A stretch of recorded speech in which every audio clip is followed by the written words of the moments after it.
স্বামীর টাকা না থাকলে বোঝা যায় দুনিয়ায় চলা কতটা কঠিন। আপনার বাবার যদি হাজার হাজার টাকা থাকে কিংবা আপনার শ্বশুরের বাড়ি গাড়ি অনেক কিছু আছে, তাতে কোনো লাভ নেই। আপনার স্বামীর পকেটে টাকা না থাকলে আপনি কোথাও যাইয়া দাম পাইবেন না।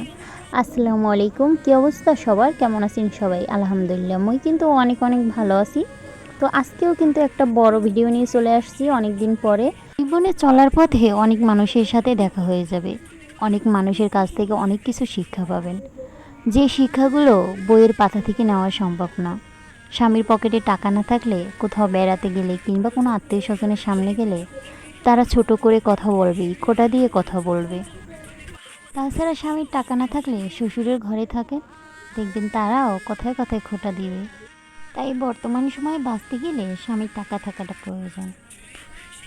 হয়তো অনেকেই বলবে, ইস এই স্বামীর ঘর করো, আমি হলে কবেই ছেড়ে চলে যেতাম।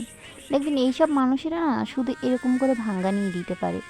একদিন স্বামীর ঘর ছেড়ে চলে যান, গিয়ে বাপের বাড়ি 2 দিন থাকেন, তাহলে দেখবেন আপনাকে কে কতটা ভালোবাসে। তখন তারাও খোঁটা দিয়ে কথা বলবে। আর সব থেকে বড় কথা হলো, একটা মেয়ের সব থেকে নিরাপদ স্থান হলো স্বামী, শেষ ঠিকানাও হলো স্বামী। আমনেগুলোকে পডার পডার হরতে হরতে কিন্তু মুই ধান চড়াইয়ে দিছি। মুই আজকে রান্না করবো হয়েছে গরুর গোশত আর কলিজা, মানে গরুর মাংসটা আর কলিজাটা ভুনা করব। এদিকে কিন্তু মুই মশলাপাতি সব সুন্দর মতন ভাজা ভাজা ভাজা ভাজা করে নিছি।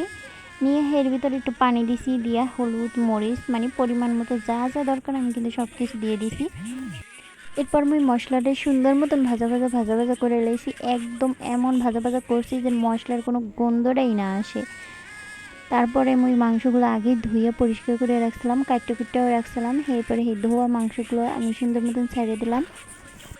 দেওয়ার পরে মুই এপাশ ওপাশ করে উল্টাইয়া পাল্টাইয়া ভাজা ভাজা ভাজা ভাজা করে এলাম।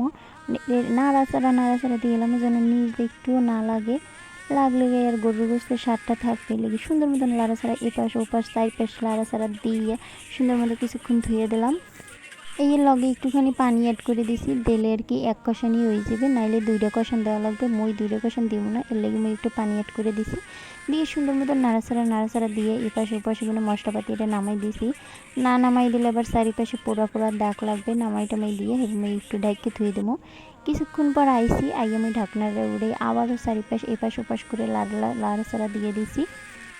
সুন্দর মতন লাড়াচাড়া দিয়ে আবারও মশলাপাতিটা লাড়াই দিছে। আর এই গরু গোছের একটাই সমস্যা, জিনিসটা খালি লাগিয়ে যায়। আজকে কী লেগে লাগতে আছে এটা মুই নিজেও জানি না, যার জন্য মুই একটু গুনগুনি লাড়া দিয়ে দিতে আসি।